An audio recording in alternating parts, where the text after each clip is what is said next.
Aku adalah si otak. Dulu, aku adalah pusat dari segalanya, penuh energi, ide, dan rasa ingin tahu. Setiap hari adalah petualangan baru. Aku menghubungkan pikiran, perasaan, dan setiap gerakan tubuhmu. Aku adalah mesin pembelajaran, pemecah masalah, dan pencipta impian. Dunia di luar sana yang aku proses begitu kaya. Kehangatan matahari, tawa teman, sentuhan kasih sayang, semuanya kurangkai menjadi makna. Tapi suatu hari, sesuatu yang baru muncul. Sebuah cahaya terang dari dunia digital menjanjikan sensasi yang belum pernah kurasakan. Aku mendekat, penuh rasa ingin tahu. Sebuah jendela terbuka, menampilkan citra yang berbeda, intens, dan seolah memanggil namaku. Seketika, sebuah ledakan. Sirkuit dopamin di dalam diriku menyala seperti kembang api. Aku merasakan kenikmatan yang luar biasa, instan dan kuat. Hanya sekali tak apa, bisikku pada diri sendiri. Tapi ledakan itu terlalu adiktif. Aku menginginkannya lagi dan lagi. Awalnya sedikit saja cukup. Tapi lama-kelamaan aku membutuhkan dosis yang lebih besar, rangsangan yang lebih intens. Sensitivitasku menurun. Bagian diriku yang paling bijaksana, prefrontal cortex, yang bertanggung jawab atas keputusan dan kontrol impuls, mulai meredup, kehilangan kekuatannya. Pikiranku yang rasional terkikis. Aku tahu ini salah, tapi aku tak bisa berhenti. Desakan itu terlalu kuat untuk ditolak setiap hari. Informasi penting, memori indah, semua menjadi kabur. Aku sulit berkonsentrasi, sulit mengingat, dan sulit belajar hal baru. Ide-ide cemerlang yang dulu sering muncul, kini hanya percikan yang padam. Kreativitas dan semangatku untuk menciptakan menghilang. Amigdalaku, pusat emosi, menjadi sensitif berlebihan. Aku mudah marah, cemas, dan seringkali merasa depresi tanpa alasan yang jelas. Aku terperangkap dalam siklus ini. Semakin aku mencari, semakin kosong rasanya. Sebuah void di dalam diriku yang tak bisa terisi. Bahkan saat tidur pun, pikiranku gelisah. Aku sulit tidur, dan tidurku tidak pernah benar-benar memulihkan energiku. Dunia nyata terasa menjemukan. Aku menarik diri dari teman, keluarga. Interaksi sosial menjadi beban, aku lebih nyaman sendiri dengan duniaku. Tubuhku ikut merasakan dampaknya. Aku selalu merasa lelah, lesu, tanpa semangat. Sekadar bangun dari tempat tidur pun terasa berat. Bukan hanya mental, fisikku juga menderita. Detak jantungku sering tidak teratur. Ototku tegang, aku mudah sakit. Orang-orang yang kusayangi mulai menjauh. Aku menjadi mudah tersinggung, tidak empatik, dan tidak lagi bisa terhubung secara emosional.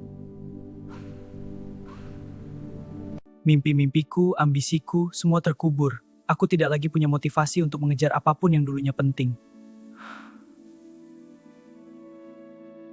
Setiap kali aku melakukannya, rasa malu dan bersalah menghantuiku. Aku membenci diriku sendiri, tapi tak bisa melepaskan diri dari rantai ini. Aku melihat sekeliling. Dunia di sekitarku gelap, kosong. Cahayaku hampir padam. Aku bukan lagi si otak yang dulu, melainkan bayangan diriku. Aku menjerit dalam hati, meminta pertolongan. Sebuah percikan kecil, sisa dari si otak yang dulu masih berharap. Aku memutuskan. Cukup sudah. Aku harus melawan. Ini akan sulit, menyakitkan, tapi aku harus kembali menjadi diriku yang sebenarnya. Langkah pertama adalah yang paling sulit. Menolak godaan, menghadapi kekosongan yang dulu diisi oleh dopamin instan. Ini adalah perang batin. Ada masa di mana aku merasa hampa, tanpa emosi, tanpa gairah. Ini yang mereka sebut flatline, bagian dari proses penyembuhan. Perlahan, selangkah demi selangkah, aku mulai membangun kembali jaringan sarafku. Seperti menanam benih di tanah yang kering. Aku mencari kebahagiaan sejati lagi. Di dalam buku, di alam, dalam percakapan yang tulus. Sumber dopamin yang alami dan sehat. Prefrontal cortexku mulai bersinar lagi. Keputusanku lebih jelas, kontrol impulsku lebih kuat. Aku kembali menjadi master diriku sendiri. Aku mulai menjalin kembali hubungan yang sempat retak. Sulit, tapi layak. Aku belajar mendengarkan dan berbagi lagi. Dan lihat, ide-ide kembali mengalir. Aku menciptakan, belajar, dan berani bermimpi lagi. Cahaya kreativitas telah kembali membara. Tubuhku pun merasakan perubahannya. Energiku pulih, aku tidur nyenyak, dan merasa lebih sehat secara keseluruhan.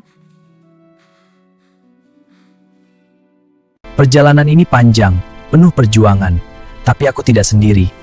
Dan setiap langkah kecil adalah kemenangan yang tak ternilai harganya.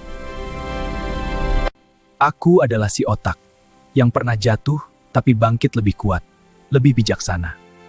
Aku tahu arti kebahagiaan yang sejati. Aku ingin kalian tahu, kebahagiaan instan itu hanyalah ilusi.